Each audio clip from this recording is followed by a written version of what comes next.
तो गजेंद्र के भाई विजेंद्र का यह कहना कि उन्हें तो खुद दिल्ली के डिप्टी सीएम ने रैली में बुलाया था, ये अपने आप में कई तरह के सवाल खड़े करता है। हम आपको बताते हैं कि इस बयान के बाद क्या क्या सवाल खड़े होते हैं और क्यों आम आदमी पार्टी कटघरे में खड़ी हो जाती है। क्योंकि गजेंद्र को दिल्ली मनीष सिसोदिया ने ही बुलाया था। जी हां, ये कहना है गजेंद्र के भाई विजेंद्र का। डिप्टी सीएम ने फोन पर बातचीत की थी गजेंद्र से और उनसे लगातार उनकी बातचीत होती रही थी। क्या गजेंद्र रैली में शामिल होने के लिए गए थे? क्या गजेंद्र मनीष सिसोदिया के संपर्क में थे? यह सवाल खड़ा होता है क्योंकि विजेंद्र ने बयान दिया है कि मनीष सिसोदिया ने खुद उनको बुलाया है। और इस खबर पर और ज्यादा जानकारी के लिए बातचीत करते हैं हमारे संवाददाता शिवांग माथुर से। शिवांग, जिस तरह का बयान जो है गजेंद्र के भाई विजेंद्र ने दिया है कि खुद दिल्ली के डिप्टी सीएम ने उन्हें रैली में बुलाया था, ये अपने आप में कई सवाल खड़े करता है। सबसे पहला सवाल तो यही कि कल जिस तरह से आरोप लगा रही थी आम आदमी पार्टी की एक राजनीतिक साजिश है, दिल्ली पुलिस इसके पीछे है कहीं ना कहीं, तो ये ऐसा क्यों जब दिल्ली के डिप्टी सीएम खुद उनको जानते थे, खुद उनसे बातचीत थी, खुद उनको बुलाया था, तो ये सवाल खड़ा नहीं करता आम आदमी पार्टी पर?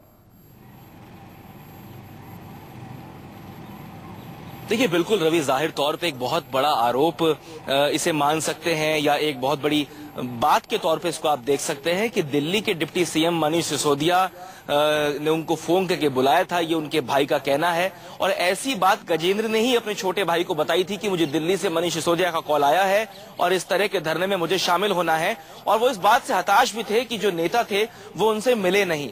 लेकिन ये जांच का विषय है, जैसे जैसे इस मामले में जांच आगे बढ़ेगी तमाम पहलू सामने आएंगे और ये निश्चित तौर पर इस बात की भी जांच होनी चाहिए कि क्या कोई ये राजनीतिक षड्यंत्र था या फिर फसल खराब होने की वजह से ही ये हादसा हुआ है।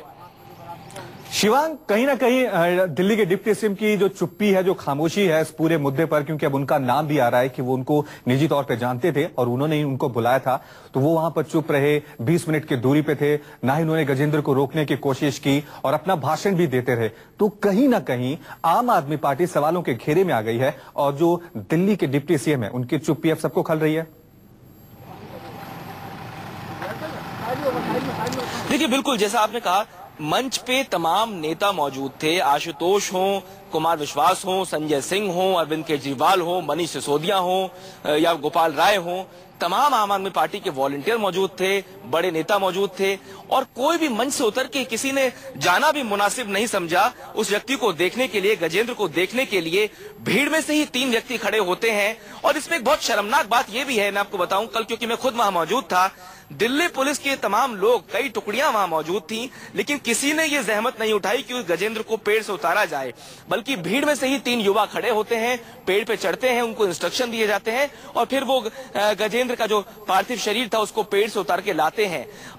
पूरी तरीके से राजनीतिकरण इस मुद्दे का किया गया है, चाहे लैंड एक्विजिशन बिल का हो या फिर गजेंद्र की आत्महत्या करने का प्रयास रहा हो जो बाद में उनकी डेथ हो गई। और मंच से यह अनाउंसमेंट होता रहा कि पिछले 4 साल से हमारे इस धरने को, जब भी हमने जंतर मंतर पे या कहीं और धरना दिया है, उसको खराब करने के राजनीतिक षड्यंत्र भाजपा और कांग्रेस रचती रही हैं। तो विचलित नहीं होना है। जो सामने लोग बैठे थे, जो किसान बैठे थे, उनको कुमार विश्वास और संजय सिंह ये लगातार मैसेज दे रहे थे कि आप हमारी बात सुनिए, आप बिल्कुल भटकिए मत।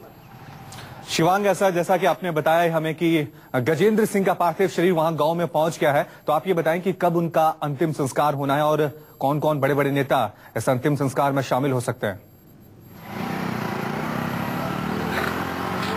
रवि, नेताओं की जानकारी अभी फिलहाल किसी के पास नहीं है, क्योंकि प्रशासन से भी हमने कई बार पूछा है कि कौन वीवीआईपी लोग हैं जो यहां पहुंचेंगे, लेकिन प्रशासन ने भी अभी कुछ खास जानकारी नहीं दी है। वहीं दूसरी ओर आपको बताऊं कि पार्थिव शरीर जो है वो बांदीकुई से करीब 6 किलोमीटर पहले एक जगह है बसवा, वहां पे जो है तहसीलदार के दफ्तर में पार्थिव शरीर अभी एम्बुलेंस में रखा गया है। दिल्ली पुलिस और राजस्थान पुलिस ने मिलकर वहां पे उस पार्थिव शरीर को रखा हुआ है। तहसीलदार से हमारी बात थोड़ी ही देर पहले हुई थी, क्योंकि अभी जो ग्रामीण के लोग हैं और जो रिश्तेदार हैं, भाई बंद हैं, वो सब लोग जो है घर पे इकट्ठा होना शुरू हुए हैं। थोड़ी ही देर पहले इनके घर में एक शादी थी, जो लड़की थी वो विदा हुई है। तो पूरे माहौल को समझते हुए, पूरे ग्रामीण माहौल को समझते हुए एक एहतियात के तौर पे भी कुछ डिले हो रहा है। करीब आधे से पौन घंटे के अंदर उनका पार्थिव शरीर यहाँ आ जाएगा। उसके बाद जो है उनको अंतिम संस्कार किया जाएगा उनका। शिवांग, आप उसी गांव में मौजूद हैं जहां गजेंद्र का आज अंतिम संस्कार होना है और गजेंद्र के गांव में आप मौजूद हैं, तो आप ये बताइए, क्योंकि वहां पर कुछ और भी किसान होंगे, वहां पर किसानों के क्या हालात हैं? किसानों का जब ये खबर सुनी है किसानों ने, उसके बाद उनका रवैया क्या है, उनका किस तरह से वो गमगीन है और क्या कुछ कह रहे हैं गजेंद्र की मौत पर? देखिए, बिल्कुल हमने बहुत सारे किसानों से बात की, ना केवल घर वालों से बल्कि जो आसपास के पड़ोसी हैं, बल्कि जो गांव के लोग हैं, क्योंकि तमाम लोग यहाँ इकट्ठे। मैं आपको अपने दिखाना चाहूंगा, अपने कैमरा सहयोगी से कहूंगा कि वो दिखाएं आपको कि काफी सारे लोग यहाँ मौजूद हैं, उनसे बात भी करते हैं। क्या आप जानते थे गजेंद्र जी को? जी सर। आप उनके क्या दोस्त हैं? क्या है? दोस्त है सर। दोस्त हैं। हाँ। किस तरह के व्यक्ति थे वो किसानवादी, अपनी कोई भी अपनी मांग को मांगने के लिए हर तरह से संघर्ष करते थे वो सब। तो जब आपने ये टीवी चैनलों पे खबर देखी कि गजेंद्र ने खुद को जंतर मंतर पे पेड़ से लटक के फांसी लगा ली, क्या ख्याल आपके मन में सबसे पहले आया? क्यों ऐसा हुआ है?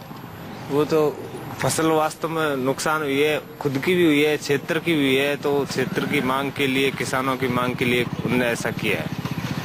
लेकिन केवल क्या फसल एक कोई मुख्य कारण था या कोई और राजनीतिक कारण भी था? किसी ने उनको नहीं, राजनीतिक कोई कारण नहीं है सर। कोई कारण नहीं था। वो किसानवादी आदमी थे, किसानों की मांगते थे। मैं आपको दिखाऊं कि तमाम जो ग्रामीण हैं वो यहाँ इकट्ठा होना शुरू हुए हैं। ठीक हम उनके घर के बाहर ही मौजूद हैं और जो महिलाएं हैं गांव की और जो रिश्तेदार हैं वो भी यहाँ पे इकट्ठा होना शुरू हो गए हैं। और मीडिया का भी भारी जमावड़ा है, क्योंकि भूमि अधिग्रहण बिल एक बड़ा मामला है। संसद से सड़क तक लगातार इस मुद्दे पे चर्चा होती रही है और हो रही है। ऐसे में किसान दिल्ली में राजस्थान से जाके आत्महत्या कर ले, बात तो कहीं ना कहीं सोचने वाली है। रवि, शिवांग, ये भी बताएं कि जिस तरह से राजनीति हुई है गजेंद्र की मौत पर, जिस तरह से आरोप प्रत्यारोप चला, आम आदमी पार्टी बीजेपी पे आरोप लगा रही है, बीजेपी दिल्ली के सीएम पे आरोप लगा रही है, तो इस पूरी राजनीति से गजेंद्र का परिवार कितना दुखी है?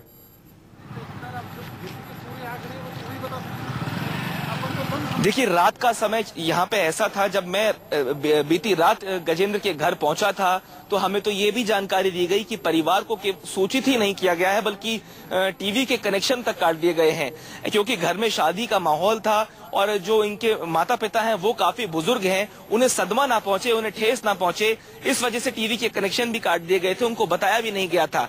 लेकिन सुबह जब विदाई हो गई लड़की की, उसके बाद जो है उन माँ बाप को सूचित किया गया है और घर के अंदर बहुत ही गंभीर जो है माहौल है। हर आंख में आंसू है कि उनके गजेंद्र जो हैं उन्होंने ये क्यों किया और वो कैसे चले गए। शिवांग, यहाँ पर सवाल जो है सबसे ज्यादा वो आम आदमी पार्टी पर ही उठे हैं, तो कोई आम आदमी पार्टी का नेता वहां पर पहुंचा हुआ है या आने की उम्मीद है, या उन्होंने परिवार वालों से बातचीत करने की कोई कोशिश की है? इस तरह की कोई खबर मिली आपको? नहीं, बिल्कुल नहीं। अभी तक यहाँ कोई भी दल का राजनीतिक नेता यहाँ नहीं पहुंचा है और आम आदमी पार्टी का खास तौर पे यहाँ कोई ना प्रतिनिधित्व है, ना कोई नेता आया है, ना कोई दिल्ली से नेता आया है। कम से कम नैतिकता के आधार पे मैं समझता हूँ कि किसी न किसी नेता को दिल्ली से आना चाहिए था, क्योंकि जंतर मंतर की रैली आम आदमी पार्टी की रैली थी और उन्हीं की रैली के अंदर इस तरह का हादसा हुआ है। लेकिन इसमें कोई शक की गुंजाइश भी नहीं कि वो यहाँ नहीं आए, क्योंकि जब वो मंच से पेड़ तक ही नहीं जा पाए तो हो सकता है कि राजस्थान आने में आम आदमी पार्टी के नेताओं को थोड़ी तकलीफ हो। आपकी गांव वालों से बातचीत हुई होगी गजेंद्र सिंह के बारे में, तो किस तरह का उनका व्यक्तित्व था, किस तरह के वो व्यक्ति थे? ये भी कहा जाता है कि वो राजनीति और सामाजिक सेवाओं से हमेशा जुड़े रहते थे, तो गांव वालों का गजेंद्र के बारे में क्या कुछ कहना है? मैं आपको सीधे गांव वालों के पास ही ले चलता हूं, काफी सारे लोग भी यहाँ मौजूद हैं। ये बताइए कि किस तरह आप आइए, क्योंकि आप रिश्तेदार, किस तरह का व्यक्तित्व था? मैं कोई कमेंट नहीं करूंगा। देखिए, ऐसा है कि अभी कुछ लोग यहाँ बात भी नहीं करना चाह रहे हैं, लेकिन उनके एक मित्र हमारे साथ हैं। गजेंद्र का व्यक्तित्व कैसा था, किस तरह के थे, हम ये जानना चाहते हैं। गजेंद्र का व्यक्तित्व तो हर आदमी के लिए बहुत अच्छा आदमी था, हर आदमी की सहायता करने को तत्पर रहता था। किसानों का नेता था, एक सहनशील आदमी था, सहनशील आदमी था, बढ़िया आदमी था, सबकी सहायता करता था, सबके लिए करता था, वो अपने लिए नहीं करता था, सबके लिए करता था। राजनीति में भी सक्रिय थे? हाँ, राजनीति में भी सक्रिय था वो, और समाजवादी सबको चाहता था, वो सबके साथ लगता था, समाजवादी पार्टी का।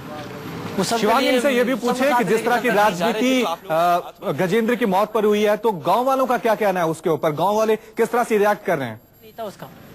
ये बिल्कुल ये हम जानना चाहते हैं कि जिस तरीके से कल उनकी मौत के बाद तमाम दलों से जो रिएक्शन आया है, जो बातें निकल के आई हैं, हाँ। उससे आपको ठेस पहुंची है? हाँ, हमको उससे बहुत ठेस पहुंची है। हमने सुनते ही उसको बड़ा गंभीर सोच रहे हैं, ऐसा क्यों हो गया।